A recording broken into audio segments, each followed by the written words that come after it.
J'ai le plaisir d'accueillir Sarah Cohen d'une petite structure de Pico Promotion Immobilière. Voilà, vous allez nous expliquer ce que c'est, qui s'appelle Aubercaille et qui contribue à une densification qualitative des tissus pavillonnaires. Sarah, je vous laisse vous présenter, présenter votre activité. Donc voilà, Sarah Cohen, je suis urbaniste de formation et associée dans ce projet, dans cette société Aubercaille avec Claire Lucas qui est aussi urbaniste de formation, urbaniste paysagiste. L'origine un peu, à la base, donc on est prestataire pour les collectivités et on a travaillé pendant plusieurs années en collaboration en étant chacune indépendante pour des études d'urbanisme préopérationnel et puis aussi l'élaboration de PLU et de PLU intercommunaux. On a fait un PLU intercommunal qui peut-être a été le moment un peu qui nous a propulsé vers l'idée de se dire que on avait envie de mettre de l'énergie à faire ce qu'on disait plutôt que de s'épuiser à dire des choses et de constater que entre tout ce qu'on a envie de voir se développer sur un territoire et ce qui se passe vraiment à l'issue des autorisations d'urbanisme, il y avait un grand pas de temps d'une part et puis un grand gap sur l'ambition un peu de qualité qu'on avait envie de prôner et donc on a eu envie de faire nous-mêmes un certain nombre de projets dont on parlait et notamment en travaillant sur la question d'essayer de faire des petites opérations et de travailler sur la mutation des secteurs pavillonnaires pour essayer de les faire évoluer sans que ce soit non plus traumatisant. Donc en 2017, on a créé cette société qui s'appelle Aubercaille, Pico Promotion Immobilière, en disant Pico, le mot Pico, pour se dire que notre ambition de départ, c'est de démontrer qu'on peut réussir à faire des opérations de petite taille, puisque les projets qu'on a réalisés et ceux sur lesquels on travaille, c'est des échelles de 4 à 10, 12 logements. L'idée, c'est de se dire comment on utilise les outils de la promotion immobilière traditionnelle, mais essayer de proposer des projets qui sont un petit peu différents, tout en s'inscrivant dans ce cadre de la production un peu traditionnelle, parce que c'est le cas de la production de l'habitat aujourd'hui. Donc, petite taille, c'est-à-dire proposer un peu une alternative à soit la division parcellaire qui se fait de façon pas très qualitative en s'insérant un peu au milieu du bout de parcelle qui reste, en redoublant la route, en se mettant peut-être devant la fenêtre du voisin et en faisant fi de la végétation qui a finalement pris pris le dessus de ces zones pavillonnaires qu'on a à un moment beaucoup décriées en tant qu'urbanistes et qui finalement se sont inscrites dans le paysage. Donc les divisions parcellaires qui ne sont pas très qualitatives et pourtant qui se multiplient parfois sur des territoires et on se rend compte que ça peut aller à vitesse galopante et à l'inverse, le mouvement qui consiste pour un opérateur à racheter une maison et à la mettre à plat et le seul équilibre d'opération qui existe, c'est de faire 30 logements. Et donc, c'est un peu traumatisant pour le tissu qui l'entoure. C'est pas que c'est forcément la mauvaise densité, mais c'est que ça correspond pas à ce qui se passe autour et ça correspond pas aux traces du lieu et à ce que les gens qui sont déjà là ont envie de voir. Donc, ça crée beaucoup de crispation. Ça, c'est le premier sujet, petite taille. Le deuxième sujet, c'est quand même s'inspirer des ferments de l'habitat participatif. Pas tellement par utopie collective, mais plutôt pour se dire que c'est du bon sens et que tout ce qui se passe dans le mouvement de l'habitat participatif est une façon de produire de l'habitat anecdotique, tout comme nous, ce qu'on fait, c'est des toutes petites opérations, c'est aussi très anecdotique, mais c'est de se dire comment on peut proposer à des personnes qui n'ont pas forcément l'énergie ou la culture de se lancer dans ce type de projet, de aussi bénéficier de ce type de mise en commun. Et je dis qui relève du bon sens parce que c'est vrai que quand on construit en neuf, c'est souvent des logements qui sont chers parce que le coût de la construction est élevé, le foncier est élevé et donc c'est de consentir à réduire sa surface habitable en la compensant par des espaces mis en commun comme une chambre d'amis, le jardin et puis d'autres services qu'on peut imaginer.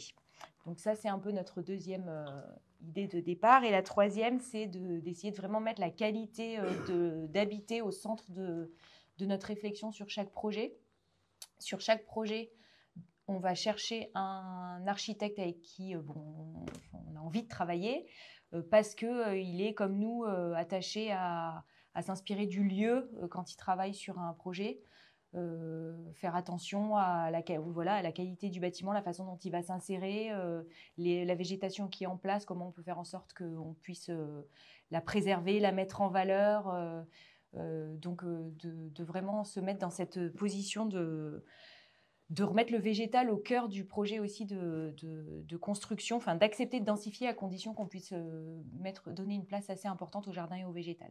Ça, c'est un peu les 3 sujets qui nous ont animés dans l'idée de créer Aubercaille et qui ont conduit un peu les 3 projets qui sont réalisés aujourd'hui et dont on va peut-être reparler un peu ensuite. Donc, on a 3 projets qui sont livrés aujourd'hui.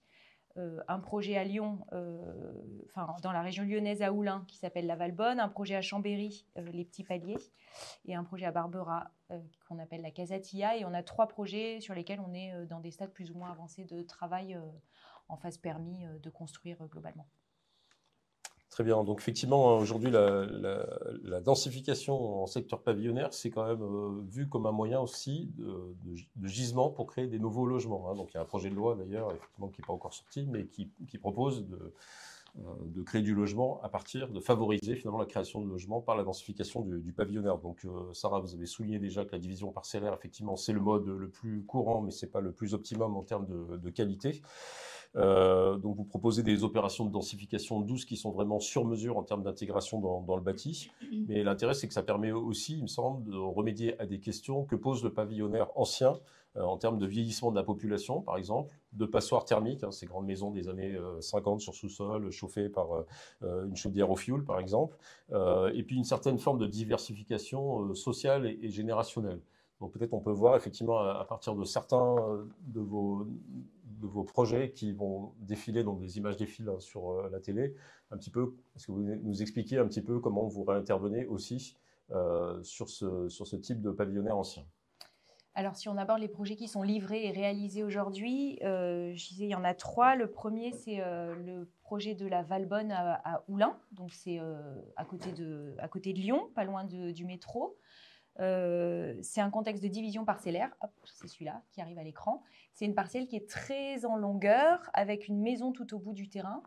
Et le vendeur, enfin celui qui est propriétaire de la maison, a besoin de vendre un bout de parcelle pour financer son projet de rénovation. Donc, il nous vend 900 mètres carrés. Il nous le vend à nous parce qu'il reste sur place, donc il est très préoccupé par le projet qui va se passer à côté de chez lui. Et donc, nous, avec notre façon d'intervenir, c'est un peu le seul cas où on est capable d'être en concurrence avec un particulier qui cherche un terrain à construire ou un promoteur qui cherchera à densifier un peu plus. C'est quand le vendeur est concerné par ce qui va se passer sur son terrain et donc il est d'accord pour discuter. Lui, il s'attend à une certaine densité. Nous, on est d'accord pour s'adapter au voisinage. Donc, on se met d'accord sur le prix. C'est vraiment ça l'enjeu. On a travaillé sur ce projet avec l'architecte Pierre Doucerin, qui est basé à Lyon. Et je pense qu'on a fait avec lui 10 scénarios pour essayer de trouver la meilleure façon de s'insérer parce que c'était une parcelle qui était vraiment compliquée. Il fallait préserver un accès pour la maison qui était au bout. Il y a beaucoup de voisins. On était préoccupés par le fait de s'assurer qu'on les respecte dans le projet qu'on va faire juste à côté. C'est-à-dire essayer de ne pas se mettre directement devant eux ou de leur couper complètement les vues. Etc. Et donc, on n'a sans doute pas fait le projet le plus optimal pour la parcelle. On n'a pas utilisé tous les droits à construire, mais en plus, on a fait 3 volumes alors que la logique aurait été d'en faire 1, mais on voulait rester assez bas, notamment pour cette question des vues. Et puis, on tenait à réhabiliter un ancien atelier de salaison qu'on voit à droite là sur la photo en logement. Donc, on l'a gardé et on a construit 2 volumes qui contiennent chacun 2 logements ou un logement et une chambre d'amis qui est commune à la copropriété. Du coup, dans ce projet, un des éléments, c'est notamment que le jardin, il reste commun à la copropriété. C'est un principe qu'on a refait après dans chacun de nos autres projets pour que il y a quand même une logique de jouissance exclusive de l'espace qui est juste devant sa fenêtre, mais il n'y a pas possibilité de fermer ou de clôturer son espace puisque ça ne lui appartient pas, ça appartient à la copropriété. Et je pense que ça, c'est vraiment une idée qui est intéressante pour essayer d'éviter que dans des tout petits espaces, en plus de ça, on les redivise et on les reclôture. Ce qu'on aime bien dire sur ce projet, c'est qu'il y a eu un bon accueil des voisins et c'est une petite fierté pour nous, parce que ce n'est pas toujours le cas dans les projets. Et qu'il y a une petite anecdote qu'on aime bien raconter, c'est une fois que notre projet a été livré, il y a eu une modification du PLUI du Grand Lyon, et que les voisins se sont mobilisés pour déposer une requête auprès du commissaire enquêteur. C'était un secteur où ils augmentaient la possibilité de densification. En disant au commissaire enquêteur qu'en fait, on pouvait aussi densifier en faisant des projets de pico-promotion et que voilà, on pouvait aussi atténuer les règles tout en incitant à faire des projets un peu différents. Et l'autre élément qui montre aussi que on a vu juste, en tout cas dans la programmation, c'est qu'on a livré le projet fin 2019 et qu'il y a eu le Covid, le confinement 3 mois après. Et donc, ils ont été confinés en copropriété. Et je pense qu'ils l'ont plutôt bien vécu. Il y a des espaces extérieurs, ils étaient ensemble. Voilà, c'est un bon test de savoir si... Enfin, ils auraient pu se mettre sur la tronche aussi, hein, mais ça s'est bien passé. Le deuxième projet, c'est la maison Tia à Barbera. Donc là, au contraire, c'est un projet qu'on a imaginé plutôt pour éviter une division parcellaire.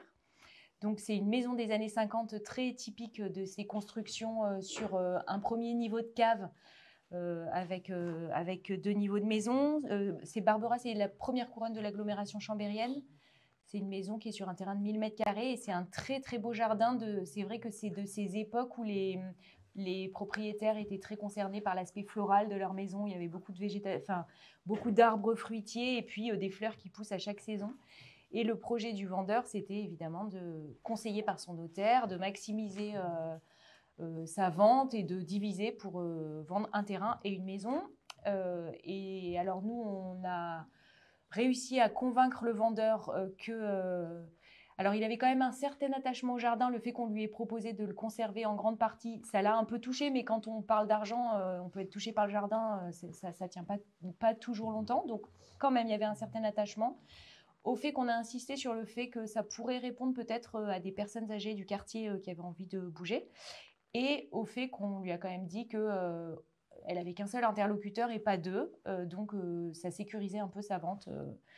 Voilà. Et que les droits à construire étaient quand même limités, donc les possibilités de céder sa parcelle n'auraient pas un très bon effet. Sur ce projet, on a vraiment travaillé à la rénovation thermique d'une bonne passoire. Et on a fait une extension accolée sur 2. Donc, il y a 2 logements dans la maison superposés, 2 T4. Et l'extension, on l'a accolée à la construction existante. C'est 2 T2 superposés. Et on a mis des espaces communs dans tout le niveau de cave qui est au rez-de-chaussée avec une buanderie, une chambre d'amis et puis un bout de cave pour chaque ménage. Ce qui est vraiment intéressant là-dedans, c'est qu'en fait, c'est comme si on avait à peine construit sur le terrain et qu'en fait, le jardin, il était quasiment préservé en intégralité. Mais au lieu d'un logement, il y en a quand même 4. Alors, c'est des plus petits logements. Ils sont 5-6 maintenant sur la parcelle au lieu d'une vieille dame qui habitait dans sa maison. Ça, c'est le premier élément. On a travaillé sur ce projet avec Tangente Architectes, qui sont spécialisés en construction bois et aussi un peu dans l'habitat participatif. Le deuxième élément, c'est qu'effectivement, c'est plutôt des personnes de plus de 60 ans qui se sont intéressées au projet et qui ont cherché à se défaire de leur grande maison pour venir dans un logement plus petit. Et avec l'idée qu'en fait, on peut aussi quitter sa maison et continuer son parcours résidentiel dans quelque chose de positif. Là, ils viennent dans un endroit où il y a d'autres personnes. Il y a un grand jardin, mais ils ne sont pas obligés de s'en occuper, en tout cas pas tout seuls. Donc, ça... En tout cas, dans les personnes qui nous sollicitent par rapport à nos projets, ça représente vraiment un type de personnes qui viennent nous rencontrer par rapport à ça. Bon, il y a aussi des jeunes actifs dans le projet, mais ça y répond en particulier, notamment quand ça s'implante dans un quartier qui est entouré, les gens le voient et ça les intéresse. Et nous, ce qu'on se disait, en termes de densification, en fait, s'il y avait 10 projets comme ça qui faisaient 4 logements au lieu d'un sur une parcelle, ça ferait une quarantaine de logements. C'est beaucoup plus doux que si on avait remplacé une seule maison par un immeuble qui, de toute façon, une fois qu'il est là, les 4 parcelles qui sont autour, elles ne peuvent pas se densifier puisqu'il a utilisé toutes les servitudes de construction en limite.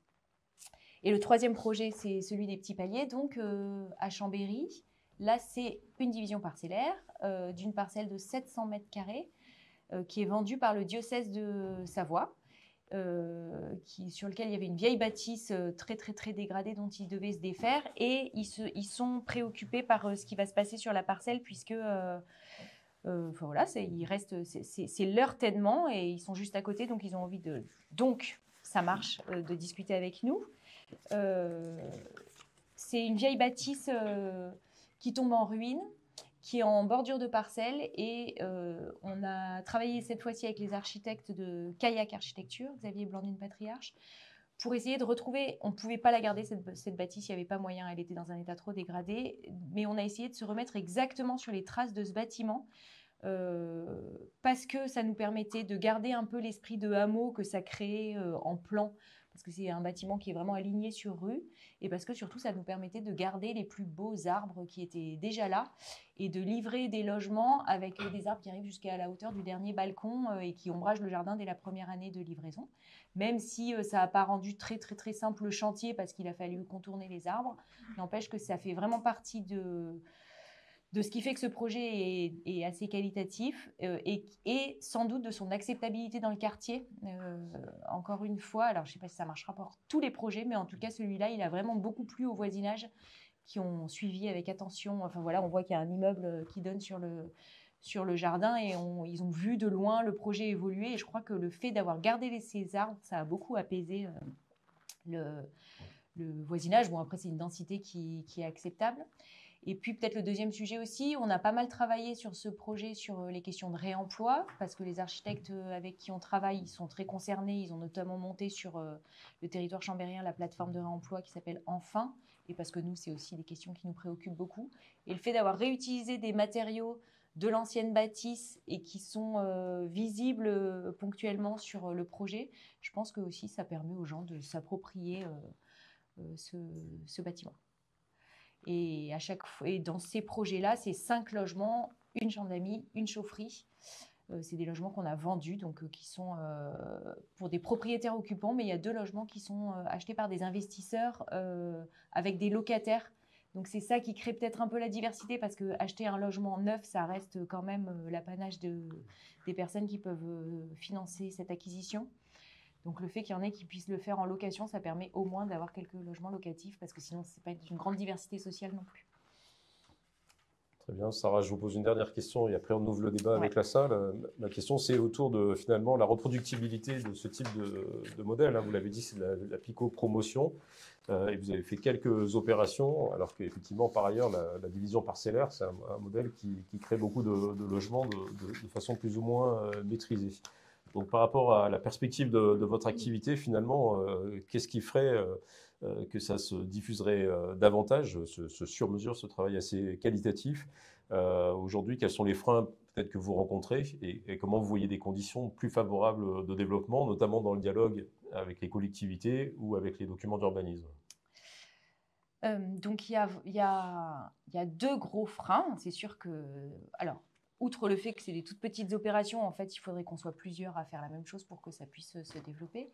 Il y a 2 gros freins. Le premier, c'est l'accès au foncier.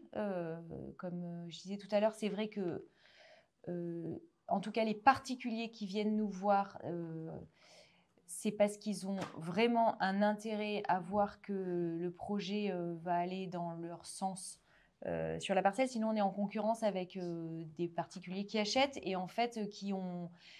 Un particulier qui achète, il achète une maison et sa condition suspensive, c'est d'obtenir son prêt auprès de la banque.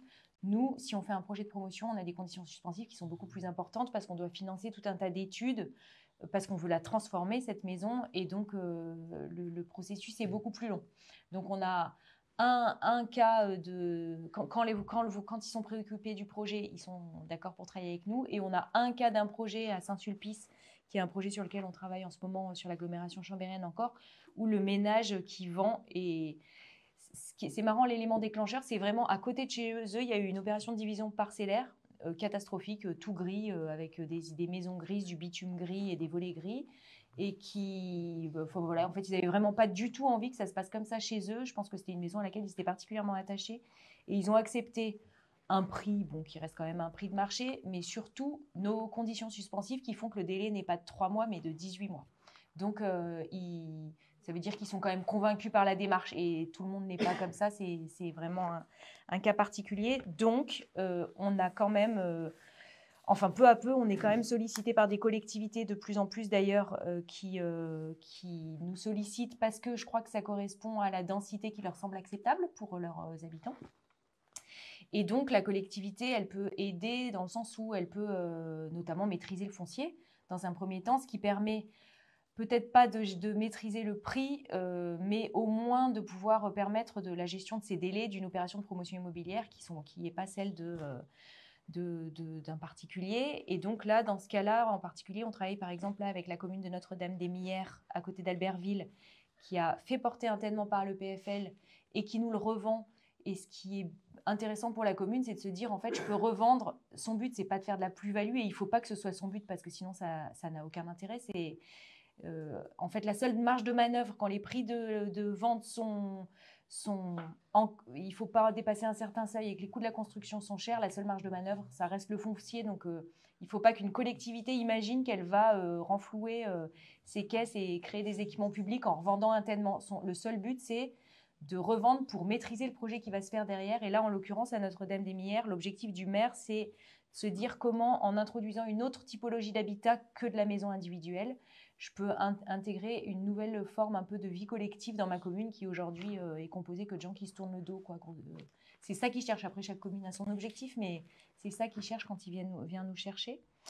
Donc voilà, maîtriser le foncier, je pense que c'est vraiment un élément important qui peut aider à aller vers ce type de projet. Le deuxième point, c'est que c'est des opérations avec un équilibre économique qui est quand même fragile. Il est possible, sinon on n'aurait pas pu sortir ces projets parce qu'en promotion immobilière, pour sortir un projet, on est obligé de démontrer à la banque qui va nous délivrer la garantie financière, qui est une pièce obligatoire de la vente en VFA, de lui démontrer que on a commercialisé, on apporte un certain pourcentage du financement de l'opération et on dégage une marge qui est certes pour nous notre rémunération, mais qui est aussi la marge de sécurité de projets qui globalement sont toujours risqués. Nous, on peut accepter d'avoir des seuils de marge, enfin on rentre dans la marge de la banque, mais sur une petite opération, c'est donc une petite marge. Nous, ça nous finance notre salaire, ça nous convient et ça fonctionne. Par contre, ça ne peut pas permettre de faire face au risque qui est inhérent à ce type de métier. En promotion immobilière, on peut gagner beaucoup, mais aussi perdre beaucoup. Donc, le fait de faire des grosses marges, alors ça finance tout un système, hein, bien sûr, mais ça permet aussi de faire face à des périodes de défaillance, ce sur quoi nous, on ne sera pas capable. Donc, il faut trouver des solutions de montage qui permettent peu à peu de sécuriser cette façon d'intervenir. Et je pense que cette période de crise immobilière qu'on est en train de traverser, elle va pousser tout le monde à aller vers ça et à trouver des modèles un peu alternatifs parce qu'on voit bien que les failles du système, elles se confirment. On promet au vendeur qu'on va lui donner je ne sais combien de milliers d'euros pour son terrain et puis au bout d'un an et demi, on revient et on renégocie. On vend du rêve pour être sûr de réussir à commercialiser très vite. On construit très vite et peut-être pas très bien. Enfin voilà, c'est pas non plus la VFA. On a voulu s'y essayer, mais c'est pas non plus la solution idéale. Et donc on a deux pistes de solutions alternatives qu'on est en train de travailler en ce moment ou qu'on a déjà expérimenté et qui sont parallèles à la VFA, on va dire. On a un projet qu'on a monté, la maison TIA. C'est un projet qu'on a monté en société civile d'attribution. C'est-à-dire qu'on réunit des investisseurs en société pour le compte de qui on conduit l'opération immobilière dans le cadre d'un contrat de promotion immobilière. Ça permet notamment de regrouper des investisseurs qui peuvent acheter tout de suite le bien sans avoir à passer par les conditions suspensives traditionnelles de l'opérateur. Ça nécessite de s'entourer des partenaires, notamment les notaires et les banquiers, qu'on a réussi à convaincre et qui nous font confiance parce que ce n'est pas du tout leur mode de faire traditionnel. Donc, on a ramé et puis là maintenant ça y est, on a à peu près nos partenaires et ils nous suivent sur ce qu'on leur propose, mais je pense que c'est important qu'ils viennent à ce type de rencontres d'ailleurs pour s'acculturer à d'autres façons de faire parce que je pense qu'on ne sera pas les seuls à se poser la question de la limitation du risque et effectivement ça limite le risque notamment parce qu'on est plusieurs à porter cet investissement. Et puis notre deuxième exploration du moment, c'est aussi qu'on s'est rapproché de la SIC Attico Racilvae, que vous connaissez sans doute sur le territoire, puisqu'ils sont basés sur le plateau de la Mure. et qui, eux, conçoivent et construisent des habitats sur un principe de droit d'usage, c'est-à-dire que les habitants ne sont pas propriétaires de leur logement, mais de part d'une société coopérative qui garde la propriété des logements. Et c'est vrai que sur Notre-Dame-des-Millières et sur le projet de Saint-Sulpice, on travaille avec eux sur le montage de ces projets. Et c'est vrai que ça apporte quand même, ça répond à beaucoup de situations qui rendent la construction et la qualité du logement parfois complexes, les ambitions parfois complexes à atteindre, notamment parce qu'ils n'interviennent pas du tout dans l'attente de la validation des banques, premièrement. Et deuxièmement, parce que je crois que ça crée un autre rapport des habitants à leur habitat, en étant propriétaire d'un collectif et non pas de son logement. Et donc peut-être des attentes qui sont moins sentimentales et qui permettent d'aller peut-être plus loin dans ce qu'on peut proposer dans le logement plutôt que d'être dans quelque chose de très traditionnel. C'est vrai que quand on voit les annonces de vente de logements, elles vantent toujours un peu les mêmes mérites. La domotique à l'entrée du portail, la cuvette des toilettes qui descend en toute douceur. Enfin voilà, je ne dis pas que les gens ils viennent chercher ça spécifiquement, mais qu'on est dans quelque chose d'hyper classique dans ce qu'on propose dans les annonces de vente des logements, alors qu'en fait, ce n'est pas du tout ça que les gens ils viennent chercher. Ils viennent chercher un lieu de vie, mais on s'est lancé dans un truc de communication qui fait qu'on va attirer sur des petits détails et qu'en fait, ce n'est pas vraiment sur ça qu'il faut insister quand on crée un collectif de logement. Une fois de plus, cette SIC, elle fonctionne sans s'appuyer sur les banques, mais elle a besoin du soutien des collectivités. Donc, le rôle de la collectivité pour développer ces autres formes d'habitat, il est vraiment important pour essayer de diffuser sur le territoire ces autres formes sans être forcément interventionnistes. Voilà, il y a des opérateurs qui peuvent continuer à faire le travail, mais l'aide des collectivités est forcément bénéfique par rapport à ça. Très bien. Merci beaucoup, Sarah, pour ces éléments et ces pistes.